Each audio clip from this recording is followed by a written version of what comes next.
Sarah Mead, Here. Sarah Hall, Stacy Glenn, Jason Stewart, and myself.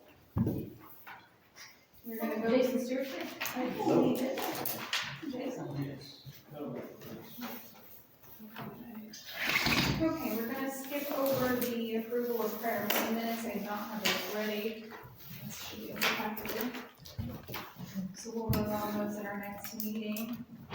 Open it up for public comment. Looks like we've got some civic students here. If you guys have forms to fill out, we can do that. Just at the end briefly, if you don't care. Shouldn't take very long.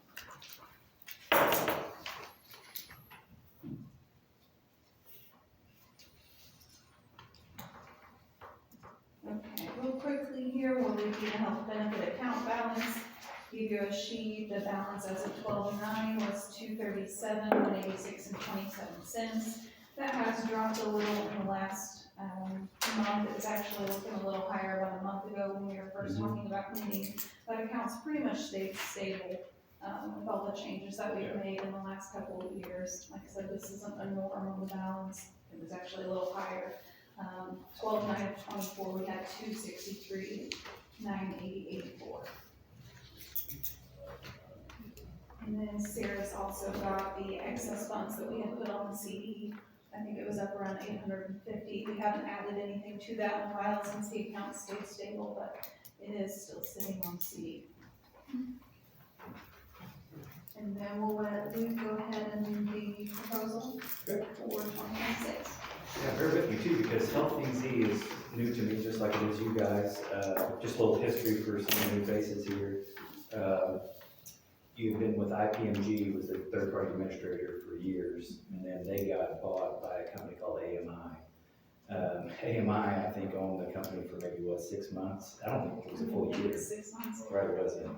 And they found out pretty quickly they didn't know what they were doing. So then mid-year, we had to switch. This was as of May 1st. So I was scrambling trying to find a new third-party administrator by 5/1 because they told us, I think it was April, or maybe in March. Mid-April. Mid-April, February they're like, last. hey, by the way, you gotta find a new TPA. I was like, thanks for the heads up, guys. So anyway, so I'm familiar with IPMG's reporting packet. I'm not as familiar with Health EZ. So bottom line is this is a new third-party administrator.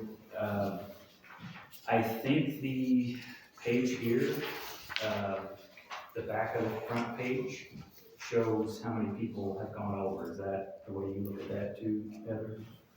Are those the 3 people that have gone over? Is that just saying one claimant here and 3 different claims? I take it as 3 different. It's 3 different claims. And 3 different individuals as well, right? Or is it not? So it says members' top 3 primary medical diagnosis are given to provide detail on which conditions are driving cost. So I don't know that that necessarily means that it's 3. 3 people. Yeah, Could be the that's same 3. person. It was 3 people. No. That's probably on here somewhere It that is. shows, so, yeah. And I'm not gonna go through all this, so don't get worried. I'm just hoping that the information is accurate from what you have, Yeah. as far as paid out claims. So let's go look at the one that says financial dashboard at the top left. You see the medical claims breakdown, you've got 48,821, and this is through, September. So obviously it's not totally up to date, but this is the latest report that we've got. Pharmacy claims are 9,160, and then specialty drugs 6,160, admissions is per hospital. So that's the claims, which I think seems a little bit low, maybe. But I guess that means you good thing. Okay, so these numbers here down at the bottom, is that versus benchmark, is that like, that, like I said, I don't know what I'm doing, so is that sort of your average, what you expect, underneath like the claims, it's got, yeah. Oh, that, yeah. Oh, I see.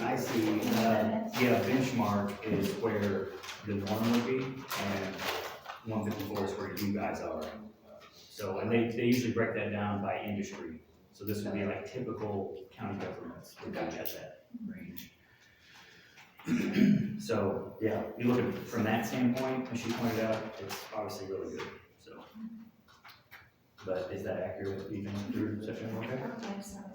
Been really low then, okay. Well, that's good. I would skip on to the page, if we can find it in here, someone can help me. Find the page that shows, the individuals that went over stop loss, and we can kind of explain that to those that, are new. Okay. Oh, yeah, here it is. It looks like this. It's like second page to last. Specific analysis, report. So we see that she blacked out the names, but you can see, paid here today column, right in the smack dab middle of the page, shows the total claims for each individual. And then the column over says over specific, because your specific deductible is $25,000, the county has to pay the first $25,000 on any individual claims. So, specific would be what the insurance carrier would pay on that. So you can see the carriers paid about $6,300. So the three that have gone over at this point haven't gone through very much. I don't know if those are ongoing. Do you have any? Yeah, so that's probably pretty close to all that carrier is gonna pay out this year, unless something else happens. And I think on average, every year since I've been here, we've had 2. Yeah, it's pretty typical. Statistically, what we see with the groups we have is usually a couple, it's 0 to 3% of the folks that will hit 20,000 in any given year.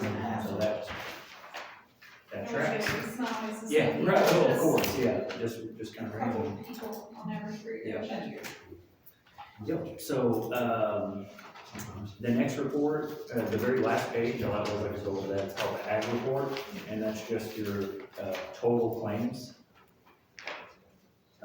It's broken down, so let me explain the right-hand column that says attachment point year to date. You see that where it says 170,000 on the right side? That's just a benchmark, where they set a cap. So if you had a terrible year where a bunch of people were under that 25,000, say everybody hit at least 20,000 a year, that's obviously a bad year. They will pay out what's known as an aggregate claim. So you've got 2 levels of coverage. You've got specific for an individual, anybody that goes over 25,000, but you've also got a group cap for if you had a really bad claims year of those that did not hit 25,000, but it was significant. So that's what that column is. It doesn't mean that that's been paid out. That's just an attachment point. It's just a number. The column over from that says aggregate claims year to date, that's actually what's been paid out, 128,000. So it was different from that other page quite a bit, wasn't it? So I don't know the difference there. Well. Unless that was showing something This one else. shows it was through to November.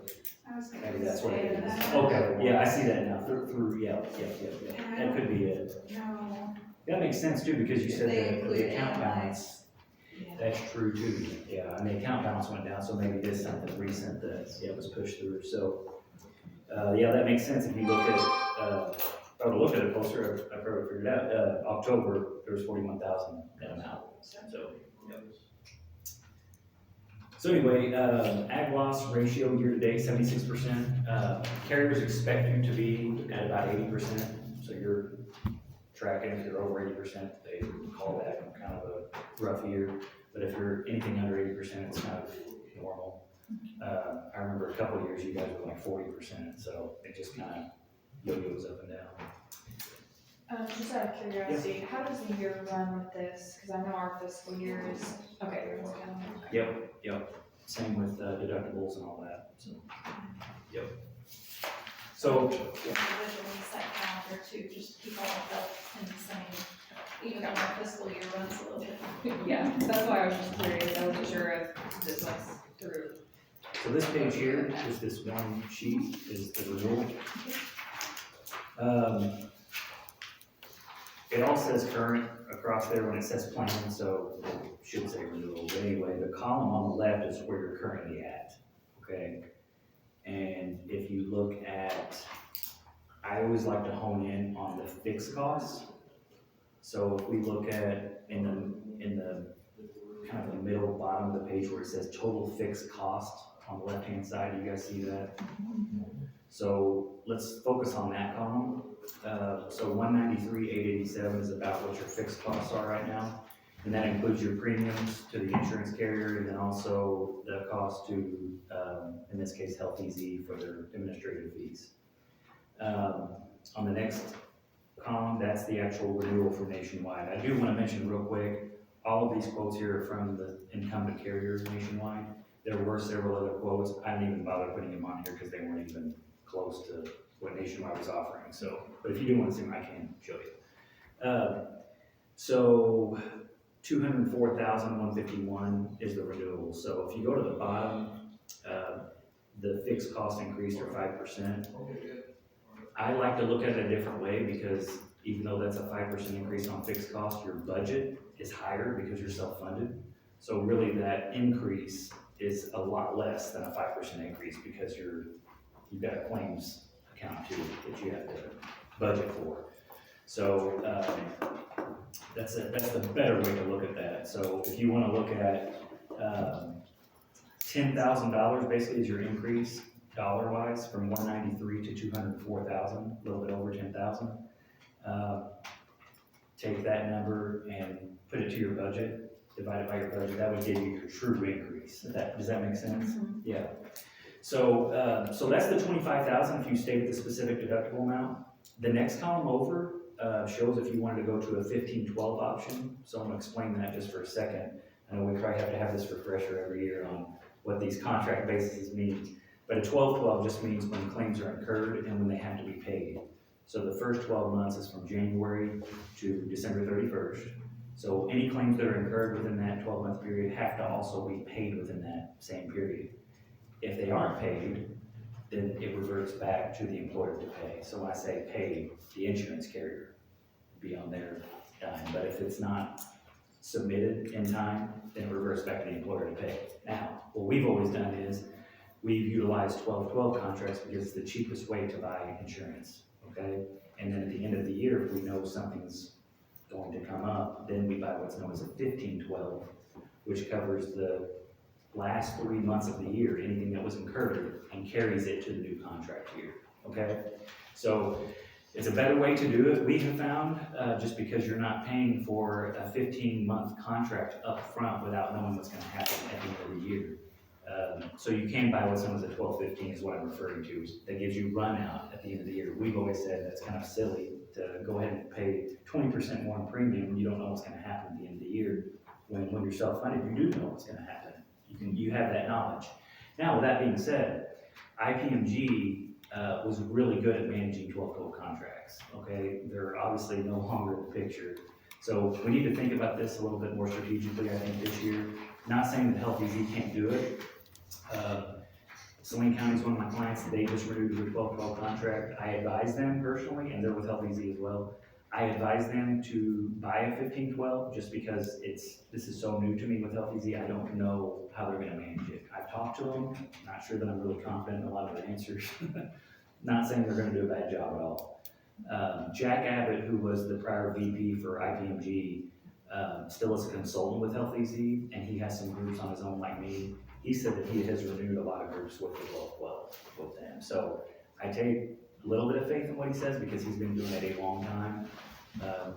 30, almost 40 years in the industry now. So just something to think about. It's not something necessarily is a bad move that you stick with the 12-12, but just something to think about that, you know, you guys are in a little bit better position than most, where you've got a lot of funds on hand that if something were to happen, you know, that needed insurance.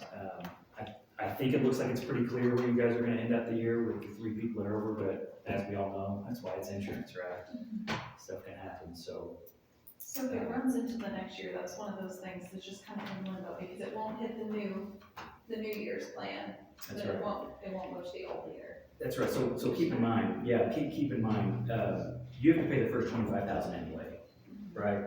So some of those claims, if you do a 12-12 and no one, you know, it's none of the stop loss people that are already over, you know, you're gonna pay those claims anyway. It's just to your point, it's not gonna carry over to the new 25,000. Right. So if someone has, say, a $5,000 claim, you're gonna pay that, what you would have paid anyway, but it's not gonna count towards the $25,000 stop loss for the year. So is that affecting, or are we close to affecting anyone other than the three who've already reached it? No, and that's why we always say, usually the way that they always manage it is at the end of the year, literally the last 2 weeks of the policy year, the TPA should be calling the vendors that do pre-certification, because you have to pre-certify when you have a big hospital stay, and call the group and say, hey, is anybody missing work? You know, that's kind of a red flag. So the really proactive IPMG was, but like I said, it's just so new, I don't know how we're gonna approach that. I think there's things internally you could probably do on your own since it's such a small group to kind of know what's happening, but, So are you saying that you can at the end of your purchase an additional? yeah, they don't like it when you, commit to a 12-12 and then come back and say, we need to do a 15-12 because it's coming up. So it's something that, can I get them to change it? Yeah, I've done it before, but they don't like it. So if there's a way we can kind of have that decision made, beforehand, you know, that'd be fine. But, it doesn't worry me near as much as it did Saline County. I'm being really honest with you, because their budget's a wreck, okay? It's bad. So, here, I'm not saying your budget's a wreck, but you do have a nice surplus, so it's a much different story up here. Just my 2 cents for what it's worth. So we would be adding that for the months at the end of next year. It's an option. Okay, Yeah. if we voted for that, it Yeah. wouldn't be for the end of this year, it'd be right into next year. No, it'd be for the end of this year. So the 15-12 covers the last, October, November, and December of this year. Of this year, Yes. okay. So we renewed with the 15-12, that 3 months. That's 3 months for Last October year. through December 31st. Okay, so Yeah. that makes a big difference to me, Yes. what we're looking at. Yes, yeah. It covers 3 Yeah, months. so, Yeah, now, is if that it- something we could put off to deal with later? But Yes. We're talking about the. Exactly. Okay. So if you all are with me on how this works, let's look at the pricing and see if that, you know, changed your difference. So like I said, any extension in the contract either way, 15 this way or 15 at the back end, makes it more expensive because now there's more liability on behalf of the insurance company if something were to happen. So you can see it's 19% in that perspective. When you look at it just on 15, on the fixed cost. So it goes from let's see, where was I at? 176, or I'm sorry, 204 to 230. So the difference in cost is about 26,000 a year. We're paying For that 15. 25 anyway, say one, you know, one person comes in Yeah. at the end of the year. Right. But if they don't, Then you pay, So, So, Yeah. it's just something to be aware of. I'm not saying you're wrong for doing the 12-12, everybody's different, but I just want to go on record that I recommend the 15-12, because I'm not confident with the policy. And they may do great, But, and then the other thing to look at would be, the last 2 columns, the 12-12 with the 30,000. So that would just be going up another 5,000 in, liability. If you did that, it actually takes your cost down from where it was. But then you're exposed another 5,000 per employee. So that's a possibility. And there's also the 15-12 for a $30,000 stop loss as well, which mitigates that, increase a little bit as well. So if you looked at the 15-12, 30,000, turns out to be about a $12,000 increase. So maybe that's something to consider.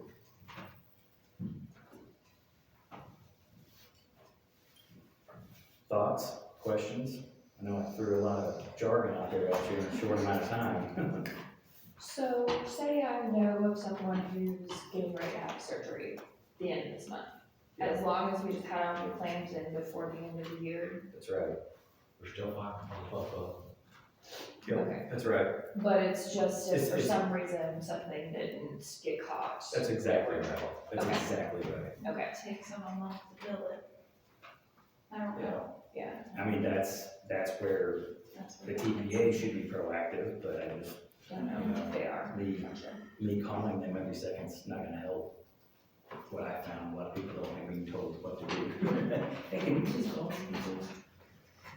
But, yeah, it's all about the processing. So if they get that, if the TPA gets it in-house and has it in the works of processing, it doesn't necessarily have to be paid. Okay. See what I'm saying? So if, as long as we alert them to know it's coming. Well, it's gotta be in-house, it's gotta be in-house with TPA, it just can't be like, yeah, we're gonna send it next week, they've gotta have it, you know, it has to be processed. It just doesn't have to be physically paid, so I'm getting it. Usually chances are because of bigger surgery and they've already got pre-authorization for Sure. it anyways. Yep. Okay. Should. So one thing, just in my opinion, looking at things, I'm a little concerned about the cost of coverage for our people with dependents. Just because when AMI took over from IGMG, Yeah. we're not billing us the broker fee. Okay, So I guess they were just eating that. I don't know, they're So when we crazy. got our invoice from Health Easy, I was surprised that the dependent coverage was higher. And I was like, what's going on, you know, Yeah. because we make the employees pay exactly what the county does. Well, at that Gotcha. point, then the county was at a loss because they had already invoiced us at a lower amount, we weren't going Right. back on it. So with this renewal, after staying with what we have, they're not only gonna see that increase that the county was covering last year, but they're also gonna see an increase on top of that. Just for got you. the normal increase. I got you. So I kind of wonder if we should do the 30. Yeah, so it looks like you got the two, you got, so it would basically affect 8 employees, right? One thing, we 12, 30. The 12, Because even if you look at what we paid over on the 25, you're at 6, and then this, you're still money ahead, even if we have another year where we have 3 that are at 25. 2 or 3 people is only Right. $50,000 more. Yeah. That's kind of what I'm wondering, and then that keeps those dependent coverage low. Well, yeah, that makes sense, yeah, that makes a lot of sense. They're gonna see that increase that was misbilled last year, but Gotcha, yeah.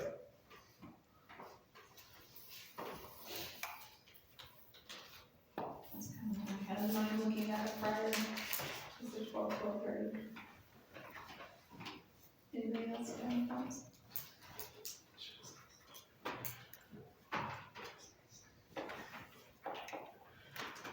Is that what you guys, so for the individual, rates, what do you guys budget? We budget like 935, okay. 935.71, it's been the Gotcha. same amount for quite a while. Gotcha.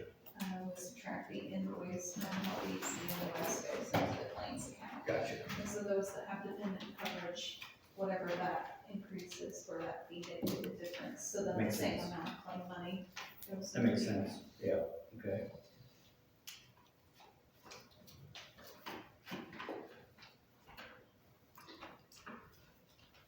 Something else, speaking of county budgets, just different thoughts that are out there, trying to think of ways that we could possibly save money. Our health insurance has always been free, so I feel like just anybody that works in the courthouse just takes it, just because it's there, it's free, why not? Even if they already have other coverage. I know with the city's insurance, 'cause I'm not on the county's insurance, I can't have other insurance coverage. It's either we're all on one plan or we're all on another. I can't use it as a secondary. So I feel like we have a small handful of people that, you know, take it just because it's free and then don't use it, but the county's budgeting that amount year after year. And I think that, I don't know, maybe we can consider not allowing it as a secondary, but they're not gonna use it. Yeah, but even budgeting, that still goes into these accounts, correct? It does. So that's kind of one of the reasons that it's staying, It's true. That could be, so Way to look at it. Might have to find other ways to save or. increase revenue. It's, yeah, just something that we had thought of as Right. maybe a potential plan that's right. I mean, that is helping cushion the account if they're taking it and not Yeah. using it. That makes, those are the plans. I don't think there was anything else Sarah and I had talked about. I think it was more of the The dental dental vision. and vision, yeah, I know you talked to me about that, you just wanted to keep that keep continuing that, okay. Yep, and that's the next item. Is there any other changes you guys can think of for 2026? Does anybody wanna make a motion on our renewal option that he's given us?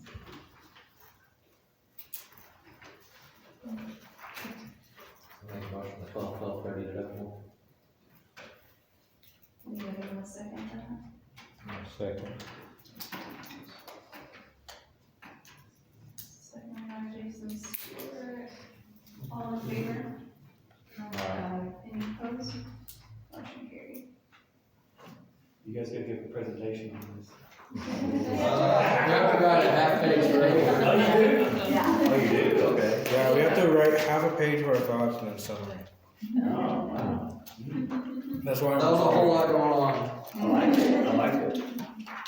Okay, and then the discussion, possible recommendation, the dental vision reimbursement plan for 2026.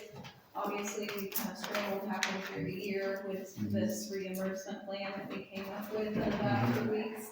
I don't know if you guys have heard any feedback on that. I've heard this happening. Just turn around and writing checks. Yeah, So- everything I've heard is like a lot better than the way it was before, so. That's good. Yeah, I was gonna say, I haven't heard much complaints, just ran a few numbers on our spreadsheets. We paid out a little over $52,000 in dental vision checks this year. I'm busy, just a little check writer. But I think that that's good, it's showing that it's being used. We do have a lot of people that didn't use any. I was curious, like, is that the answer? That's okay. I was like, does that hinder anybody from using it? You know, when we created it, we allowed people to bring in an estimate for a large claim. That way maybe they didn't have to pay it up front. I've had a few instances where that's worked well. I've had some where that hasn't worked so well. You know, they brought estimates, we issued checks, they decided to change their mind and were voiding checks. Provider already ordered maybe glasses, because thinking that they were gonna bring the check back. Oh, yeah. And then they found some else for cheaper, little hard feeling between the provider, and that's my fault. Right. Yeah. So, I don't know, maybe if you just treat that as one bad incident and not change anything for the sake of anybody else. Just maybe do another year, see how it goes, or we can do just a straight reimbursement. I don't know what you guys think. I would say 99.5% of the claims, everybody's just paying it, because they're gonna be bringing it to me anyways. Yeah, Well, if it's a large bill like that, could you maybe just pay the provider itself versus giving it to the individual? so that's what we did, that's what we allowed, was if it was an estimate for a larger bill, they could bring like an estimate, and I paid the provider directly, but like, so we had one instance where they were like, ooh, I found this cheaper somewhere else, after I had already written the check, we avoided the checks, and the provider had already ordered the, which they shut down the stuff, but kind of caused some hard feelings between us and that provider, as Mary and I Center here in town. But like I said, I hate to change everything for the sake of one little issue. It seems like the others I was working for, most are doing just straight reimbursement anyways, but something to maybe consider. And then in the past, and this is something else that Sarah and I had talked about, if you offer it while the employee isn't here, you have to offer it with COBRA, which is laws of COBRA, right? So, I'm trying to think on here, Landon, but, like we did county board gets the dental vision. Yeah. But on the off perspective of that too, we've had one on COBRA county board that's costing $2,500 a year for 18 months after the term. I don't know if that's something we want to think about. I don't care, I mean, at least I guess for the board. Yeah. That was That was one gonna of be the ending halfway through next year, I guess. And I don't know what's gonna happen with the rest. current forecasted turnover. Right, just something I like, don't really care where it is. yeah, if you give it to them while they're here, then you have to allow it over for 18 months, and since we're self-funded, it's not just the normal, we're actually paying Right. that out of the account. Right. Just works a little different, something I didn't have perspective of until after it happened. Right. So I think they have to pay $25 a month, and in return, they get up to $2,500 Per year. per year. So in a half year, they'll get a full 2,500 figures. Yeah, because it's just when you use it, you get it for the year, it's not prorated down Right, by right. month. So in the 18-month period, it could be a $5,000 benefit. Yeah, you're talking about just a recommendation, probably. Makes sense, yeah. Yeah, those are the only couple little incidents we've ran into, this is different than before. I've gotten good feedback on the dental vision, and it doesn't, it's really not too bad on writing the checks. It's been fine, and the tracking is really good, it's not that big of a deal. So I've been happy with everything from healthy leave. Good, yeah, that was my next question I was gonna ask, is how responsive have they been on issues that I'm not privy to, that you just go directly to them for, that seem to be pretty good? I think I've just had like 1 or 2 issues, and as soon as I send an email, I get an immediate Good, response, and they Good. reach out to the member, and it's taken care of, it That's seems good. like within 24 hours, so. good, good. Any changes to the dental vision, just want to make a recommendation to keep with what we're doing. Let's do that motion. I'll make a motion that we stay with our current plan. At 2,500 a year, right? Correct.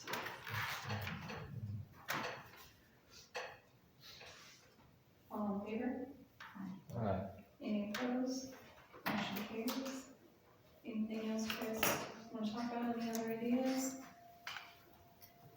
Okay, just going back to number 2 on the health insurance, what we've done the last 2 years with the dependent coverage,